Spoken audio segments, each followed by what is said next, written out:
અહીં જ્ઞાન સૂર્ય સંચરે આપણું ચિત્ત પ્રકાશિત કરે.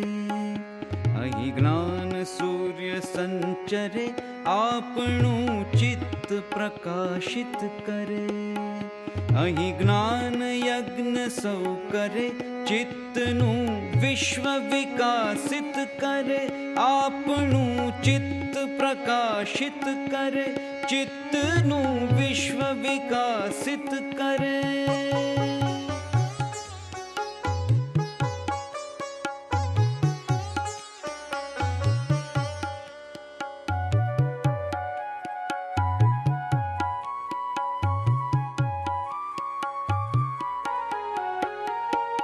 શબ્દ પ્રકાશે અર્થ ઉજાશે.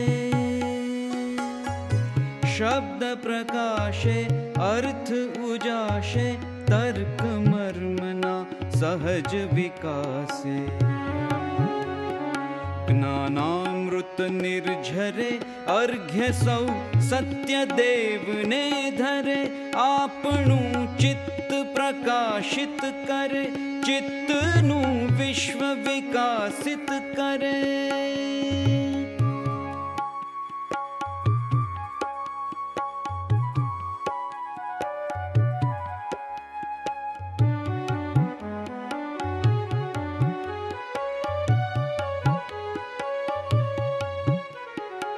ધન્ય ગુર્જરીની શુભ દ્રષ્ટિ, વિશ્વકોશની એવી સૃષ્ટિ.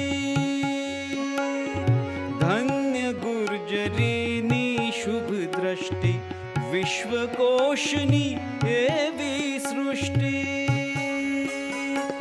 તમસ તાપ સંહરે, અંતરે સુખ સમજણનું ઠરે. અંતરે સુખ સમજણનું ઠરે. અહીં જ્ઞાન સૂર્ય સંચરે, અહીં જ્ઞાન યજ્ઞ સૌ કરે.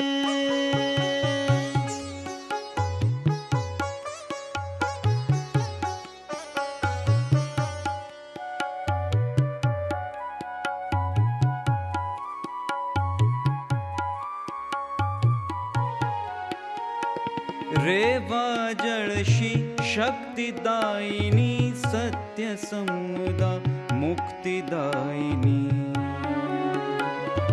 રેવા જળશી શક્તિદાયિની, સત્ય સમુદા મુક્તિદાયિની. વિશ્વ વિહારજ કરે, શીલ સત્વ સંભરે. ગુર્જરી વિશ્વરૂપને વરે, ગુર્જરી વિશ્વરૂપને વરે. ગુર્જરી વિશ્વરૂપને વરે.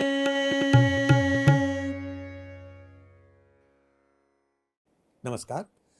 શ્રી ભદ્રંકર વિદ્યાદીપક જ્ઞાન વિજ્ઞાન વ્યાખ્યાન શ્રેણી અંતર્ગત આપ સર્વેનું સ્વાગત.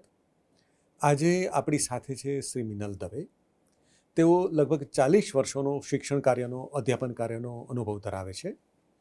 ભરૂચની કોલેજ સાથે તેઓ સંકળાયેલા રહ્યા હતા. તેમણે વિવિધ રાજ્યકક્ષાના અને રાષ્ટ્રીય કક્ષાના અનેક પરિસંવાદોમાં વક્તા તરીકે કાર્ય કર્યું છે. વાર્તાલેખન શિબિરનું સંચાલન પણ કર્યું છે, યુવા શિબિરનું સંયોજન પણ કર્યું છે અને ભરૂચમાં લગભગ 30 વર્ષોથી તેઓ બુક લવર્સ મીટ ચલાવી રહ્યા છે. તેમના ઘણા બધા પ્રકાશનો છે. ઓથાર વાર્તા સંગ્રહ એમનો જાણીતો છે.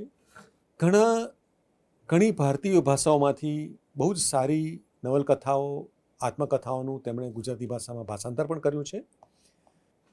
આજે તેઓ આપણી સાથે વાત કરવાના છે 19મી અને 20મી સદીમાં લખાયેલી 2 સ્ત્રીઓની આત્મકથા પર.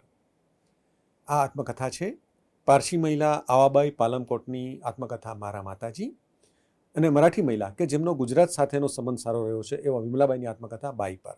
તો આપણી સાથે છે શ્રી મિનલ દવે.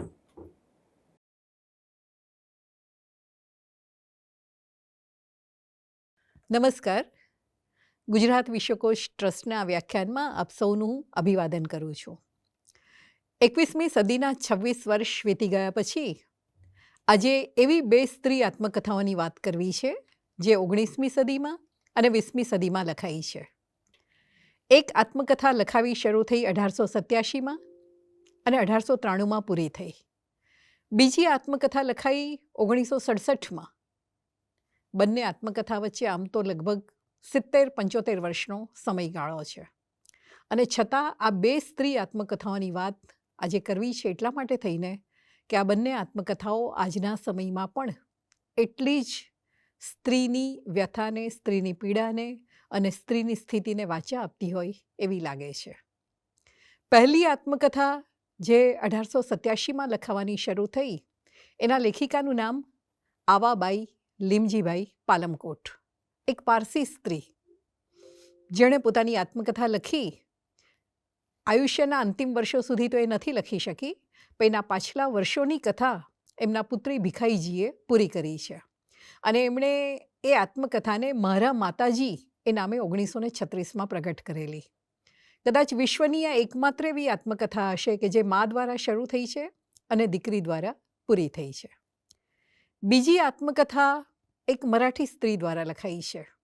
જન્મથી એનું નામ લીલાબાઈ દેવળેકર, પણ લગ્ન પછી એને નામ મળ્યું વિમલાબાઈ.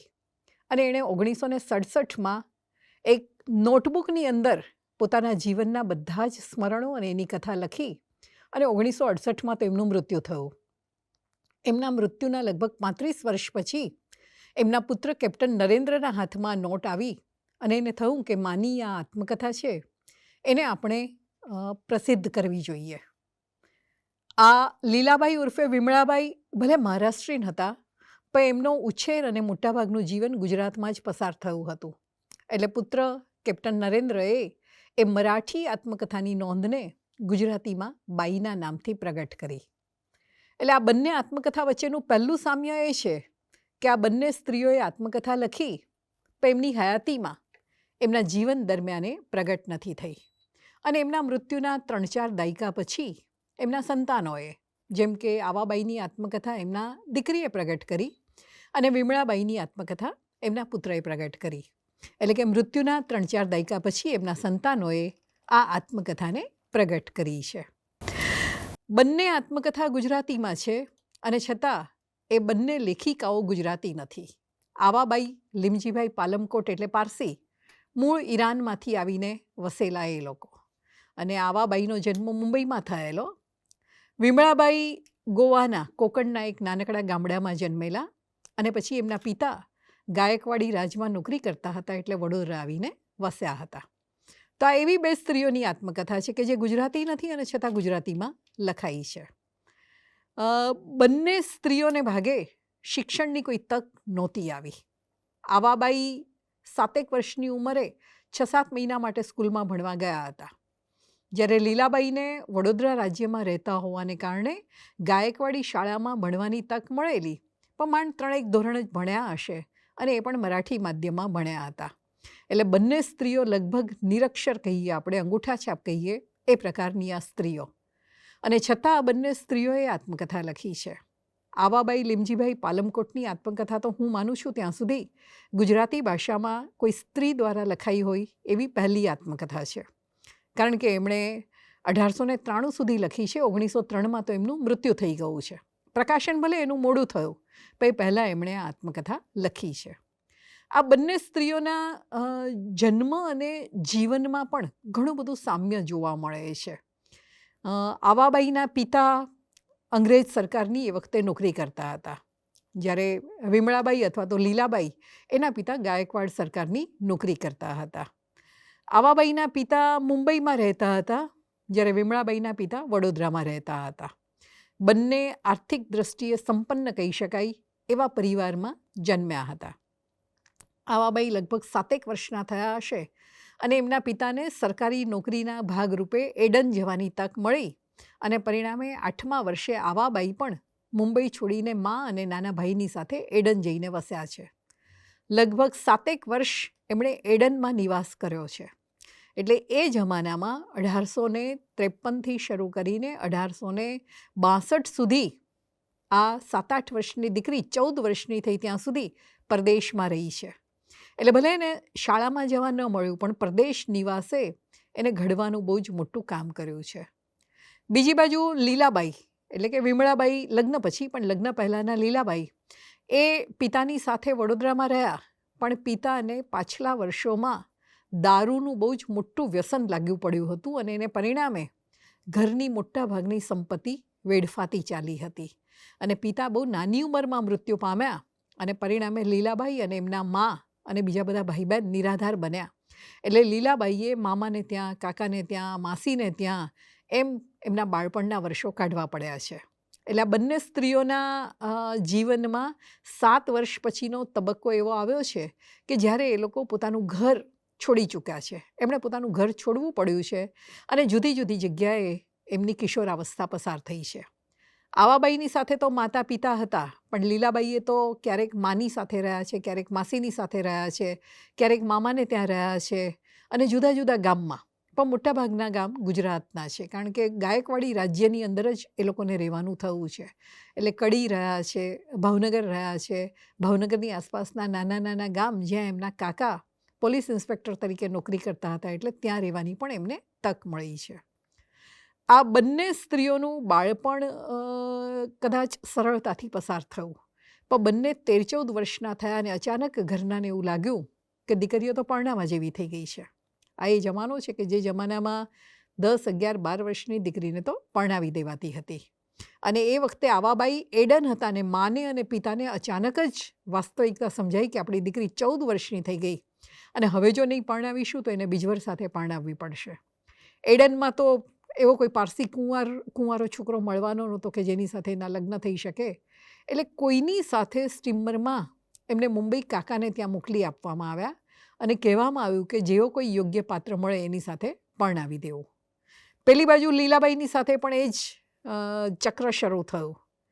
માતા મૃત્યુ પામ્યા એટલે માસીને ત્યાં, મામાને ત્યાં એમ જુદી જુદી જગ્યાએ રહેવાનો વારો આવ્યો અને જુદા જુદા છોકરાઓ જોવા આવે, પણ વચ્ચેથી જ કોઈક એ છોકરાની વાત બીજે લઈ જાય અને છોકરાનું બીજે ગોઠવાઈ જાય.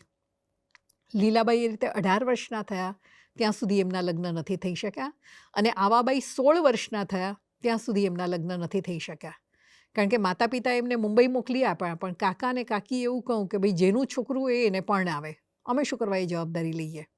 એટલે 2 વર્ષ પછી માતા પિતા 3 મહિનાની રજા લઈને આવ્યા ત્યારે આવાબાઈના લગ્ન અંગેની કંઈક વાત શરૂ થઈ.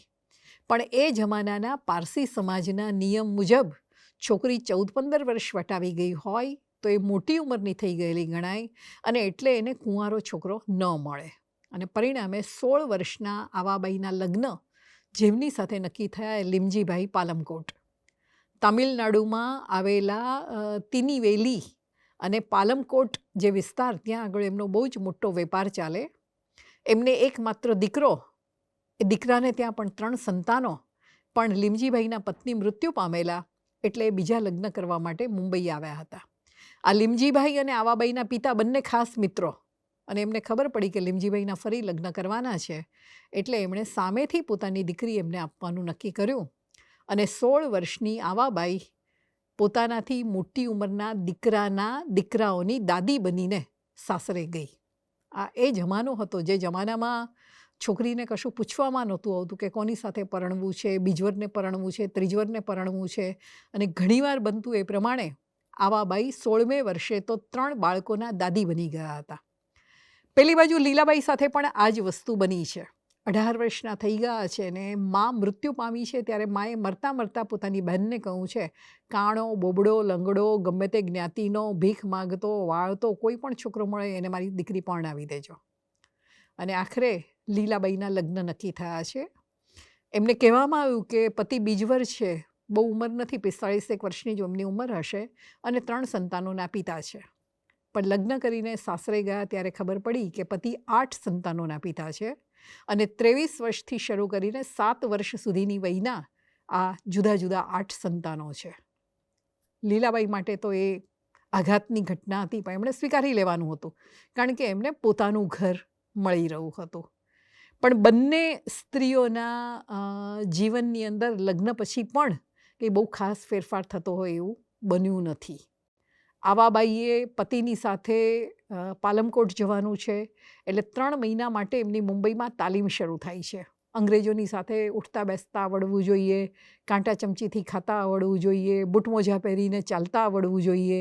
અને એ તાલીમ પતિએ આપ્યા પછી એમને સ્ટીમરના માર્ગે એ પાલમકોટ લઈ ગયા છે, જ્યાં અઢળક પૈસો છે, સંપત્તિ છે, ખૂબ બધા નોકર ચાકર છે.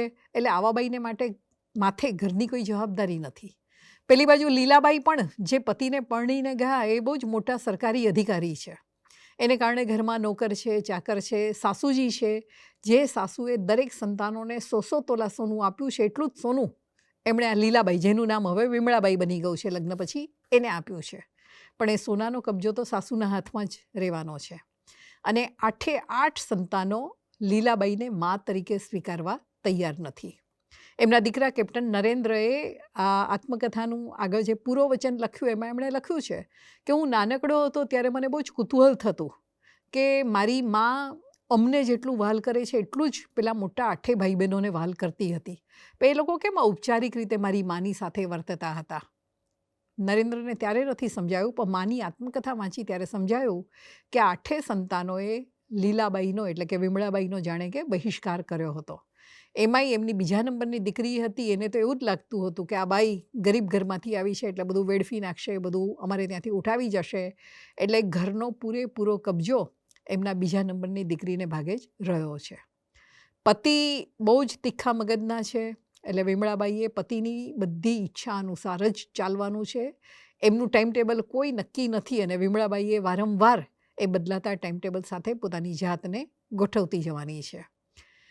પહેલી પ્રસૂતિ વિમળાબાઈની આવી છે અને પહેલી પ્રસૂતિ સામાન્ય રીતે પિતાને ત્યાં જાય, પણ વિમળાબાઈને તો માતા પિતા હતા નહીં, ક્યાં જવાનું? તો પતિએ કહી દીધું કે જાઓ માસીને ત્યાં જઈને કરાવજો. માસીની એવી આર્થિક સ્થિતિ નહોતી એટલે પહેલી વખત વિમળાબાઈએ પતિ પાસે માગણી કરી છે કે પ્રસૂતિ માટે હું માસીને ત્યાં તો જઈશ, પણ તમારે આર્થિક મદદ કરવી પડશે. અને પતિ પાસેથી પૈસા લઈને પ્રસૂતિ માટે ગયા છે. બરાબર આવી જ સ્થિતિ આવાબાઈની પણ થઈ છે. પાલમકોટ છે, પહેલી વખત સગર્ભા બન્યા છે, પ્રસૂતિનો સમય નજીક આવી રહ્યો છે અને એ જ વખતે લીમજીભાઈએ જાહેરાત કરી કે હવે આપણે પાલમકોટ નથી રહેવું, હવે આપણે મુંબઈ જઈએ. કારણ કે મુંબઈમાં એ વર્ષો 1863થી 1866ના એ શેર બજારની તેજીના વર્ષો હતા અને લોકો એટલું બધું કમાઈ રહ્યા હતા કે લીમજીભાઈને લાગ્યું કે ત્યાં આગળ વધારે કમાણી છે. તો સગર્ભા અવસ્થામાં રહેલા આવાબાઈને લઈને લીમજીભાઈ મુંબઈ આવ્યા છે. અને પછી આવાબાઈના જીવનમાં પણ ઘણા બધા પ્રશ્નો શરૂ થાય છે. પહેલું સંતાન દીકરી જન્મી, બીજું દીકરો જ્યારે જન્મવાનો વારો આવ્યો હતો એ જ વખતે આવાબાઈના માતા પિતા એડન છોડીને મુંબઈ આવી ગયા અને એટલે માએ કહેવડાવ્યું કે ભાઈ દીકરીની પ્રસૂતિ તો મારે ત્યાં જ થવી જોઈએ. આવાબાઈએ એ ઘટના બહુ સરસ રીતે નોંધી છે કે લગભગ મહિના અગાઉ મારી મા મને અને મારી નાની દીકરીને ત્યાં પ્રસૂતિ માટે લઈ ગઈ. લીમજીભાઈ દર 3જે દિવસે ખબર કાઢવા આવે કે પ્રસૂતિ થઈ. હવે એ તો કુદરતના હાથમાં હોય, એમના હાથમાં તો હોય નહીં. તો એક દિવસ આવ્યા ને એમણે કહ્યું કે જો કાલ સવાર સુધીમાં પ્રસૂતિ નહીં થાય તો તમે જેવા છો એવી ને એવી હાલતમાં જ હું તમને અહીંયાથી લઈ જઈશ. આવાબાઈએ નોંધ્યું છે કે પુરુષ કઈ હદે પોતાની પત્ની ઉપર હુકમ ચલાવી શકે એનું આનાથી મોટું કોઈ ઉદાહરણ હોઈ જ ન શકે. મા મૂંઝાઈ ગઈ. દીકરીને 9 મહિના પૂરા થઈ ગયા છે અને એ જમાનામાં કારની કે એમ્બ્યુલન્સની કે એવી કોઈ વ્યવસ્થા હતી નહીં. 2 બળદના ગાડામાં 9 મહિનાનું જેનું શરીર છે, પ્રસૂતિ જેની નજીક આવી છે એવી સ્ત્રીને 10-15 કિલોમીટર દૂર લઈ જવાની રસ્તામાં એની શું સ્થિતિ થશે, માને એ વાતની ચિંતા થઈ છે. પણ એણે આખી રાત એ સમયના પારસીઓના રિવાજ મુજબ ચૂલાની અંદર ચંદન ભર્યા કર્યો. એ લોકો એવું માને કે ચૂલામાં તમે ચંદન નાખો તો તમારી ઈચ્છા પૂરી થાય. અને વહેલી સવારે આખરે આવાબાઈએ દીકરાને જન્મ આપ્યો. અને ત્યારે પતિએ પ્રસન્ન થવાને બદલે એવું કહું કે આખરે તમે તમારું ધાર્યું જ કર્યું ને. તો આ એક સ્ત્રીની પ્રસૂતાવસ્થાની જે પરિસ્થિતિ હોય એ પરિસ્થિતિને પણ પુરુષ સમજી શકતો નથી. એ જ વસ્તુ લીલાબાઈ સાથે પણ બની છે. 4 સંતાનોના મા બન્યા છતાં પતિને માટે એમની પ્રસૂતાવસ્થા, એમની માંદગી, એમની બીમારી, મન નબળું પડવાને કારણે એમને વારંવાર આવતી ફીટ, એનો ક્યારેય એમણે કોઈ પરવા કરી નથી, કોઈ એણે ચિંતા કરી નથી. પણ આ બંને સ્ત્રીઓ એ જમાનાની જે ઉછેર હશે એને કારણે હંમેશા મૌન રહી છે, સહનશીલ રહી છે. બંને સ્ત્રીઓ લગભગ 30 વર્ષની થઈ અને બંનેને ભાગે વૈધવ્ય આવ્યું છે. આ બાજુ આવાબાઈના પતિ લીમજીભાઈનું પણ મૃત્યુ થયું અને પેલી બાજુ લીલાબાઈના પતિ છે એ પતિ પણ મૃત્યુ પામ્યા. પતિનું મૃત્યુ થયું એટલે લીલાબાઈના આગલા ઘરના સંતાનોએ લીલાબાઈને અમુક ભાગ આપીને છૂટા કરી દીધા કે હવે તમે અમારી સાથે નહીં રહી શકો. અને પછી લીલાબાઈની જિંદગી બહુ જ સંઘર્ષમાં પસાર થઈ છે. 3 દીકરી અને 1 દીકરાને મોટો કરવાનો છે, ભણાવવાના છે. જે થોડીક સંપત્તિ મળી હતી એ પણ સગાઓએ લૂંટી લીધી છે, ઉછીના માગ્યા છે અને કહું છે કે પછી તમને આપી દઈશું ને પછી આપ્યા નથી. આ જ વસ્તુ આવાબાઈ સાથે પણ બની છે. પતિના મૃત્યુ પછી ઘરમાં પૈસા એટલા રહ્યા નથી. બહુ જ કરકસર કરીને એ લોકોએ ઘર ચલાવવાનું છે, સંતાનોને મોટા કરવાના છે. પણ આ બંને સ્ત્રીઓમાં પતિના મૃત્યુ પછી એક પરિવર્તન આવ્યું છે અને એ પરિવર્તન એ છે કે પોતાને જે નથી મળ્યું એ લોકોએ પોતાના સંતાનોને આપ્યું છે. આવાબાઈ જે વખતે પાલમકોટ પરણીને ગયા એ જ વખતે એમણે છાપામાં વાંચેલું કે મુંબઈમાં એલેક્ઝાન્ડ્રિયા નામની ગર્લ્સ સ્કૂલ શરૂ થઈ છે જ્યાં પારસી છોકરીઓને શિક્ષણ આપવામાં આવશે. અને એમણે ત્યારથી નક્કી કરેલું કે પોતે પોતાની દીકરીઓને ભણાવશે. પોતાને ભલે ભણવાની તક નથી મળી પણ છાપું વાંચીને પોતે જે થોડું ઘણું વાંચતા શીખ્યા છે એના પરથી એટલી ખબર પડી છે કે આ જમાનામાં ભણ્યા વિના નહીં ચાલે. અને એટલે આવાબાઈએ પોતાની દીકરીઓને એ સ્કૂલની અંદર ભણાવી છે. અને જે દીકરીએ આત્મકથાને પાછળથી સંપાદિત કરીને પ્રગટ કરી છે એ દીકરીને તો એટલું બધું ભણાવ્યા છે કે ભીખાઈજી મેટ્રિક થયા પછી લંડનની રોયલ મ્યુઝિક કોલેજની અંદર ફેલોશિપ લઈને સંગીતમાં સ્નાતક બન્યા છે. પેલી બાજુ લીલાબાઈએ એટલે કે વિમળાબાઈએ પણ નક્કી કરેલું કે પોતાને ભણવાની તક નથી મળી પણ પોતાના સંતાનોને તો ભણાવશે. કામ કરશે, ગમે તેટલી મજૂરી કરશે પણ સંતાનોને ભણાવ્યા વિના નહીં છોડે. અને એનું પરિણામે આવ્યું કે 3 દીકરીઓને એમણે કોલેજમાં મોકલી સ્નાતક બનાવી. દીકરો પણ સ્નાતક થયા પછી આર્મીની અંદર જોડાયો અને કેપ્ટન તરીકે નિવૃત્ત થયો. એમની 3 દીકરીઓમાંથી 2 દીકરી ડૉક્ટર બની અને 3જી દીકરી છે એણે બેંકની અંદર નોકરી કરી. એના કરતાં પણ આ વિમળાબાઈએ જે સૌથી મોટું પગલું ભર્યું એ 3 દીકરીઓને પોતાની ઈચ્છા મુજબ જ્યાં પરણવું હતું ત્યાં પરણવા દીધા. કારણ કે એમણે પોતે જે વેઠવું પડ્યું 18મે વર્ષે બીજવરને પરણીને 8 સંતાનોની મા બનીને આખી જિંદગી જે વેઠતા આવ્યા એ નહોતા ઈચ્છતા કે એમની દીકરીઓને વેઠવાનું આવે. એટલે એમણે સમાજની સામે થઈને સમાજની ઉપરવટ જઈને 3 દીકરીઓને શિક્ષણ આપ્યું ને એમની ઈચ્છા મુજબ એમને જ્યાં પરણવું હતું ત્યાં પરણાવ્યા. એક દીકરીએ તો નાતબાર લગ્ન કર્યા તો એ પણ એમણે સ્વીકાર્યું. સામે આવાબાઈએ દીકરી ભીખાઈજીએ કહું કે મારે નથી પરણવું તો એમણે કુંવારા રહેવાની છૂટ આપી. એ જે રીતે ઈચ્છે એ રીતે જીવી શકે. અને ભીખાઈજીએ આજીવન સંગીતના ક્લાસીસ ચલાવ્યા અને બાળકોને સંગીત શીખવાનું કામ કર્યું. એમના એક દીકરા ખુશરો તરીકે જે ઓળખાતા હતા એ ખુરશેદજીએ સાહિત્ય તરફ પોતાની જાતને વાળી અને એમણે કેટલાક સામયિકો ચલાવ્યા. બહુ નાની વયે એમનું અવસાન થઈ ગયું પણ એમણે કેટલાક સામયિકો ચલાવ્યા.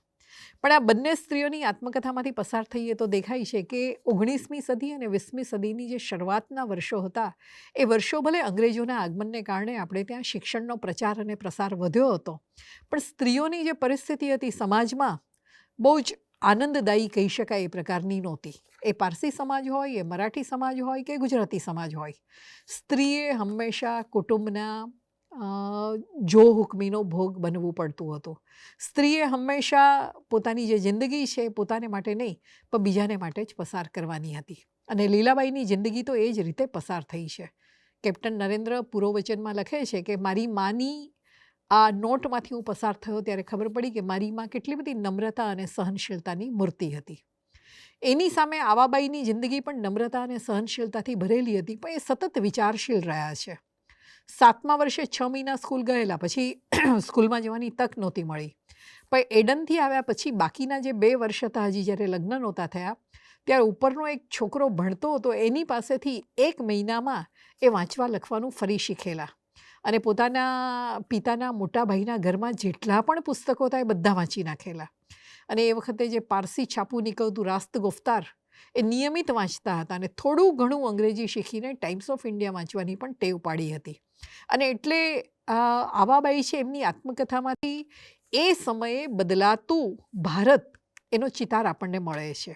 એમણે જે એડનના સ્મરણો લખ્યા છે એમાં એમણે લખ્યું છે કે અમારે ત્યાં આયા તરીકે એક મુસ્લિમ બાઈ હતી. આ મુસ્લિમ બાઈ અમારે ત્યાં લગભગ 60ની સાલમાં રહેવા માટે આવી અને આ બાઈ 57ના બળવાનો ભોગ બનેલી. એમણે એને 57ના વિપ્લવ તરીકે નથી ઓળખાવ્યું, પણ એણે કાનપુરના બળવા તરીકે ઓળખાવ્યું છે. અને એ બાઈ કાનપુરના બળવામાં જે થયું હતું એની કથા અમને કહેતી હતી. તો જુઓ, એ નાનકડી 10 વર્ષની આવા બાઈને વિપ્લવ વિશેની ખબર છે.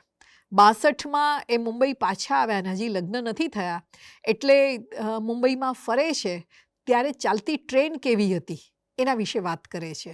એડન ગયા એ પહેલાં મુંબઈમાં બોરીબંદર ને થાણેની વચ્ચેની ટ્રેન શરૂ થઈ ગઈ હતી. તો એમના પિતાના મોટાભાઈ આ બધા છોકરાઓને લઈને ખાસ ગાડીમાં બેસાડવા ગયેલા. તો એ ગાડી કેવી લાગતી હતી એનું વર્ણન પણ એમણે કર્યું છે.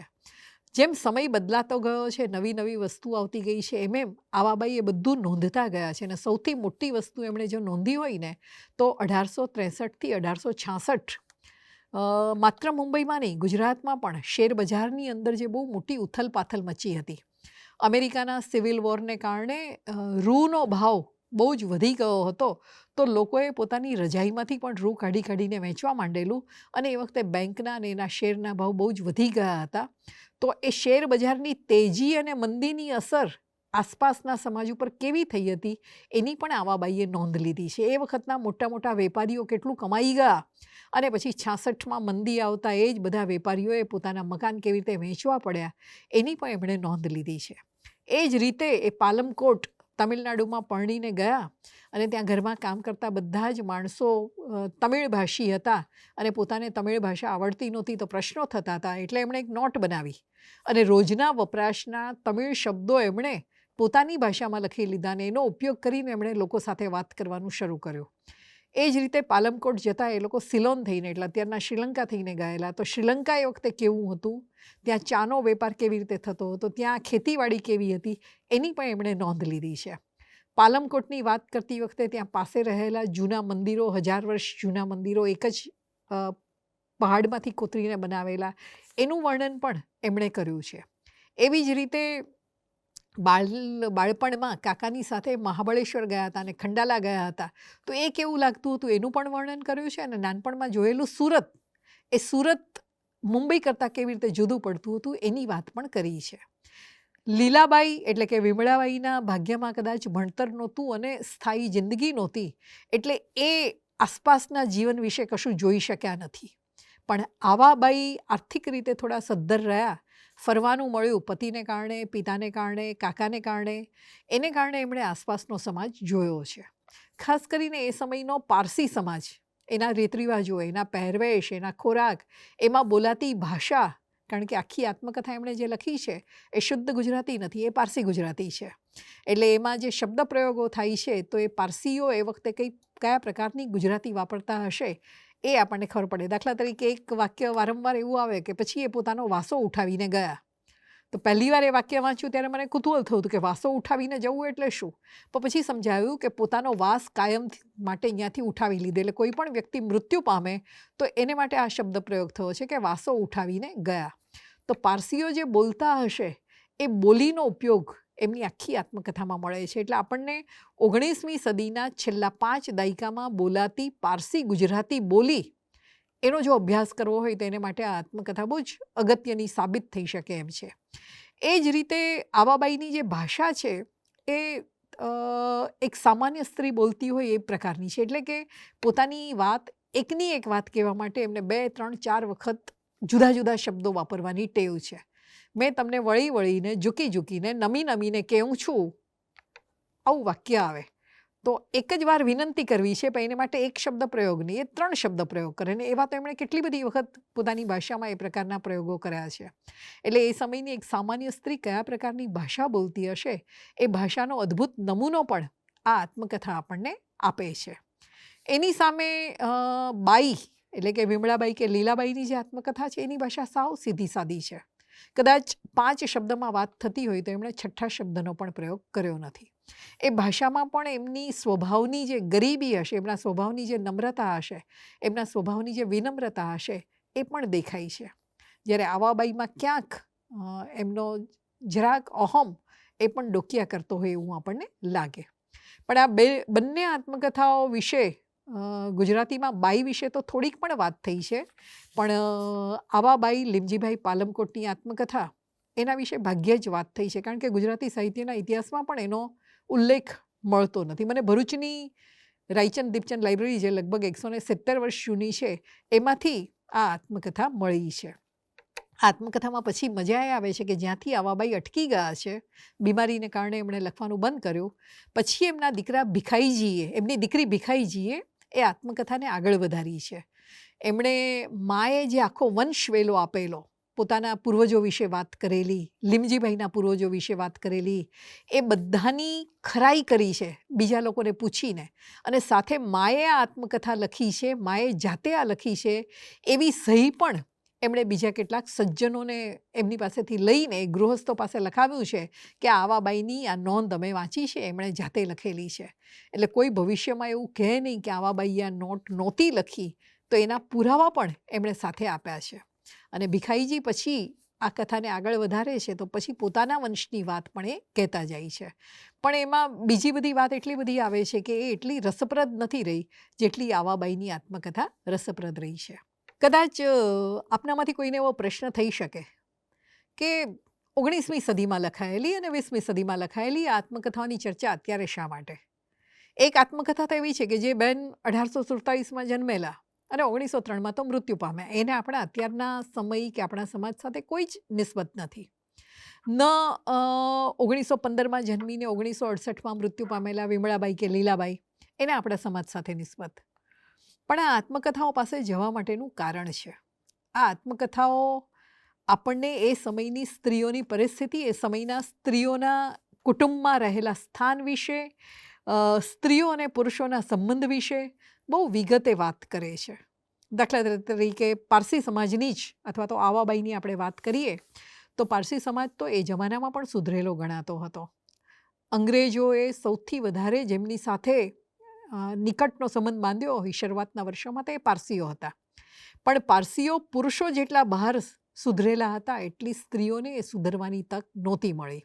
દાખલા તરીકે આવાબાઈએ એડનના અનુભવો વિશે લખ્યું છે કે હું ત્યાં આગળ ફ્રોકની નીચે બૂટ મોજા પહેરીને ફરતી હતી, પણ હું 13 વર્ષની થઈ કે અચાનક મારા કાકીને એવું લાગ્યું કે હું મોટી થઈ ગઈ છું, એટલે એમણે મને કહ્યું કે ચાલ આજે હું તને સાડી પહેરાવીશ, એટલે કે હું સાડી પહેરાવીશ. હું સાડી પહેરવા માટે તૈયાર જ નહોતી. મેં કહું કે મને સાડી પહેરીને ચાલતા નહીં ફાવે, આમ નહીં તેમ નહીં. પણ એ લોકો માન્યા નહીં અને મને પરાણે સાડી પહેરાવી. અને જેવી સાડી પહેરી એવું મને કહેવામાં આવ્યું કે હવે પગમાં બૂટમોજા નહીં પહેરવાના, કારણ કે પારસી સ્ત્રીઓ સ્ત્રી થાય એટલે કે સાડી પહેરવાનું શરૂ કરે પછી પગમાં બૂટમોજા ન પહેરે. તો અત્યાર સુધી પગમાં બૂટમોજા પહેરીને ફરેલી છોકરી અચાનક સાડી પહેરે એટલે એને બૂટમોજા નહીં પહેરવાના. તો કે પગમાં એટલું બધું વાગે પણ નિયમ પ્રમાણે પગમાં બૂટમોજા નહોતા પહેરવાના. પણ લીમજીભાઈને પરણી અને લીમજીભાઈ સુધરેલા ગણાતા હતા એટલે એમણે આવાબાઈને ફરજ પડી કે તમારે પગમાં બૂટમોજા પહેરવાના. તો જો સ્ત્રીએ બૂટમોજા પહેરવા કે નહીં એ પણ નક્કી કરવાનું કામ એને ભાગે નહોતું. એટલે પારસી સુધરેલો સમાજ ગણાતો હતો, છતાં પણ સ્ત્રીઓને બૂટમોજા જેવી નાનકડી વાતની પણ મોકળાશ નહોતી મળતી. ઘરમાં દીકરીઓ નાની હોય ત્યારથી જ એને પહેલાં ભરતકામ શીખવવામાં આવતું. આજે પણ પારસીઓનું જે ભરતકામ જાણીતું છે એ બધું જ ભરતકામ છોકરીઓને નાનપણથી શીખવવામાં આવતું. રસોઈ માટે એમને તૈયાર કરવામાં આવતા.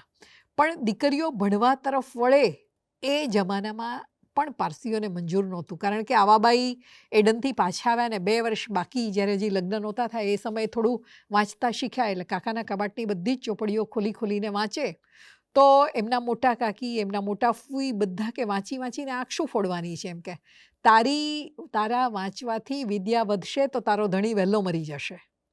આજે ગુજરાતી સ્ત્રીઓમાં, હિન્દુ સ્ત્રીઓમાં માન્યતા હતી એ જ માન્યતા પારસી સ્ત્રીઓમાં પણ હતી. ધનસુખલાલ મહેતાએ પોતાની આત્મકથામાં નોંધ્યું છે કે અમારા એક કાકી હતા, એમને ભણેલી સ્ત્રીઓ માટે બહુ ચીડ હતી. હંમેશા કહેતા કે અમે મરી જઈશું તો અમારે 20 મણ લાકડા જોઈશે, અને પેલી ભણેલી મરશે તો એને 20 મણ લાકડા જોઈશે, તો ભણવાની શું જરૂર છે? તો આ જ માન્યતા પારસી સ્ત્રીઓમાં પણ પ્રચલિત હતી. આ જ વસ્તુ લીલાબાઈ અથવા તો વિમળાબાઈના જીવનમાં પણ બની છે. ગાયકવાડી રાજ્ય હોવાને કારણે શિક્ષણ ફરજિયાત હતું, પુસ્તકો ત્યાંથી મળતા હતા. તેમ છતાં લીલાબાઈના લગ્ન નહોતા થતા, એટલે એમણે એમના માસીને વિનંતી કરી કે વડોદરાની અંદર જે ટ્રેનિંગ સ્કૂલ ચાલે છે, જ્યાં આગળ 2 વર્ષ હું ધારો કે રહીને ભણું તો મને શિક્ષિકા તરીકેની તાલીમ મળશે, બધો જ ખર્ચો ગાયકવાડી રાજ્ય આપશે, ઉપરાંત રહેવાનું જમવાનું બધું ત્યાંથી મફત, અને હું ભણું છું એને કારણે મને સ્કોલરશિપ મળશે, તો મને તમે ત્યાં ભણવા માટે જવા દો, જેથી લગ્ન તો જ્યારે થવાના હશે થશે, પણ હું તાલીમ મેળવીને હું વ્યવસ્થિત વ્યક્તિ બની શકું. પણ માસીએ ના પાડી દીધી કે ભણીને આપણે વળી શું કમાવાનું છે. તો શિક્ષિત વર્ગની અંદર પણ પાછા માસી પોતે ભણ્યા હતા, વર્નાક્યુલર ફાઇનલ પાસ કરીને પ્રાથમિક શાળામાં શિક્ષક તરીકે નોકરી કરતા હતા, પણ એમણે પોતાની ભાણેજને ભણવા માટેની છૂટ નહોતી આપી, કારણ કે સમાજ એ વસ્તુ સ્વીકારવા માટે તૈયાર નહોતો. તો એ સમયની સ્ત્રીઓની જે પરિસ્થિતિ હતી, એ પરિસ્થિતિ તમને આવી નાની નાની ઘટનાઓ આ લોકોએ જે રીતે નોંધી છે એના પરથી મળશે. ઇતિહાસ ક્યાંય આ વાતની નોંધ નથી લેતો, પણ આત્મકથાઓ આપણને આ વાત બતાવે છે. કેટલી બધી એવી સ્ત્રીઓ આપણને આ બંને આત્મકથાઓમાંથી એના ઉલ્લેખ મળે છે કે જે લોકો બીજવરને કે ત્રીજવરને પરણી હોય, પોતાની ઉંમર કરતાં 5 ગણા 6 ગણા 7 ગણા વરને પરણી હોય, અને છતાં એ લોકો એનો વિરોધ કરવાનો ક્યારેય એમને અધિકાર ન મળ્યો હોય, વિરોધ કરવાની એમને તક ન મળી હોય, અને વિરોધ કરે તો પણ જાય ક્યાં? એમણે રહેવાનું છે તો ઘરની અંદર જ, ઘરની બહાર તો એમને માટે એવી કોઈ રહેવાની કે એ પ્રકારની કોઈ વ્યવસ્થા હતી જ નહીં. તો સ્ત્રીઓની આ જે કફોડી પરિસ્થિતિ હતી એની અંદર પણ એ લોકો ટકવા માટેની મથામણ કરે, અને પછી એમને એવું લાગે કે આપણી આ વાત આપણે ક્યાંક નોંધવી જોઈએ, જેથી આવાબાઈએ શરૂઆતમાં જ લખ્યું છે કે હું આ બધું નોંધું છું શેને માટે, તો કે મારા આવનારા સંતાનોને, મારી પછીની પેઢીને ખબર પડે કે કેવી મુશ્કેલીમાંથી સ્ત્રીની એક જિંદગી પસાર થાય છે, અને એ પોતે પછી આ પ્રકારની મુશ્કેલીઓ કોઈને ન આવવા દે એ માટે હું આ લખું છું. વિમળાબાઈએ પણ આ નોંધ્યું છે, તેણે લખ્યું કે હું આ બધું એટલા માટે લખવા માગું છું કે મારા મનનો ભાર મારે થોડોક હળવો કરવો છે. તો આ સ્ત્રીઓએ પોતાની આત્મકથા ક્યાં તો મનનો ભાર હળવો કરવા માટે લખી છે, ક્યાં તો પોતે જેમાંથી પસાર થયા છે એ કથા પોતાના સંતાનોને પાછળથી મળે એટલા માટે થઈને એમણે લખી છે. તો એ રીતે પણ આ આત્મકથા આપણે જોવી જોઈએ. એને માત્ર કોઈ 2 સ્ત્રીની આત્મકથા તરીકે નહીં, પણ 19મી અને 20મી સદીના ગુજરાતના અને મુંબઈ એ વખતે ગુજરાત અને મહારાષ્ટ્ર એક જ હતા, એટલે એ આખા રાજ્ય તરીકે જ આપણે એને સ્વીકારીએ. તો એ સમયના સમાજમાં સ્ત્રીઓની સ્થિતિ, સ્ત્રીઓનું શિક્ષણ, સ્ત્રીઓનું લગ્ન જીવન, કૌટુંબિક સંબંધો, સ્ત્રીઓના પરસ્પરના સંબંધો, એ બધાનો ચિતાર આપણને આપે છે. સાસુ વહુના સંબંધો પ્રમાણમાં સારા નોંધાયા છે. એની સામે આવાબાઈના પોતાની મા સાથેના સંબંધોમાં નરી કડવાશ આપણને દેખાય છે. એડનથી આવાબાઈને મુંબઈ મોકલી આપવામાં આવીને 2 વર્ષ સુધી એના લગ્ન ન થાય, એટલે પછી મા આવી અને મા બધો જ ગુસ્સો આવાબાઈ પર કાઢે. તું પરણી નહીં એટલે મારે મારું એડનનું ભર્યું ભાદ્ર્યું ઘર મૂકીને અહીંયા આવવું પડ્યું છે, મારું ઘર ત્યાં લૂંટાઈ જશે, તને કોઈ કાળો કાગડો મળે તો પણ હું તને પરણાવી દેવા તૈયાર છું, પણ તને કોઈ પરણાવવા જ તૈયાર નથી. અને જ્યારે આવાબાઈના લગ્ન થયા ત્યારે પિતાએ આવાબાઈ માટે ઘરેણાં કરાવવાનું નક્કી કર્યું. માએ એટલા જ ઘરેણાં પોતાને માટે પણ કરાવી લીધા. આપણને એવું લાગે કે મા બહુ સ્વાર્થી છે, દીકરી જેટલા જ ઘરેણાં પોતાને માટે કરાવ્યા, પણ સમજાય છે કે ભવિષ્યમાં સ્ત્રી જ્યારે વિધવા થતી ત્યારે એનો બધો આધાર માત્ર આ ઘરેણાં ઉપર, એના સ્ત્રીધન ઉપર જ રહેતો હતો. એને કોઈ આવક નહોતી, એટલે એ જેટલા થઈ શકે એટલા ઘરેણાં કરાવતી હતી કે જે ભવિષ્યમાં એને કામ લાગવાના હતા. અને પતિ પત્ની વચ્ચે ઉંમરનો તો એટલો બધો ભેદ રહેતો હતો કે પેલી સ્ત્રીને પૂરો વિશ્વાસ હોય કે પાછલા વર્ષોમાં મારે એકલા જ જીવવાનું છે, એટલે આ પ્રકારના ઘરેણાઓ એ કરાવતી હશે. પણ ત્યાં આપણને મા દીકરી વચ્ચેના સંબંધની જે કડવાશ છે, એ કડવાશ આવાબાઈએ બહુ જ નિખાલસતાથી નોંધી છે. એટલે આ બંને આત્મકથામાં બંને સ્ત્રીઓએ પોતાના જીવનની કડવાશ, એમની સાથે કોઈએ ગેરવ્યવહાર કર્યો હોય, દુર્વ્યવહાર કર્યો હોય, એ બધું બહુ નિખાલસતાથી નોંધ્યું છે. એમણે ક્યાંય એવું વિચાર્યું નહીં હોય કે ભવિષ્યમાં આત્મકથાઓ પ્રગટ થશે તો અમારા વિશે કે અમારા કુટુંબ વિશે કે અમારા સમાજ વિશે લોકો શું માનશે. એમણે તો માત્ર પોતાની વાત લખવી હતી એટલા માટે થઈને જ બંને આ નોંધ લખી છે. અને એટલે જેટલી નિખાલસતા અને પ્રામાણિકતા આ કથાઓમાં દેખાય છે એટલી જે લોકોએ સભાનપણે આત્મકથાઓ લખી હોય એમાં કદાચ આપણને જોવા નહીં મળે. આટલા વર્ષો પછી પણ આ બે આત્મકથાઓમાંથી આપણે પસાર થઈએ છીએ તો આપણને 19મી અને 20મી સદીનો ગુજરાતી સમાજ, એની સામાજિક સંરચનાઓ, એનું કુટુંબ જીવન, જ્ઞાતિ વ્યવસ્થા, એ બધા અંગેનો એક સરસ મજાનો સમાજશાસ્ત્રીય ચિતાર મળી રહે છે. એટલે ધારો કે કોઈને 19મી અને 20મી સદીના પારસી સમાજ અથવા તો ગુજરાતમાં સ્થિર થયેલા મરાઠી સમાજ વિશે અભ્યાસ કરવો હોય, અધ્યયન કરવું હોય, સંશોધન કરવું હોય તો એના માટે આ બંને પુસ્તકો બહુ જ મોટા દસ્તાવેજની ગરજ સારે છે. ધન્યવાદ.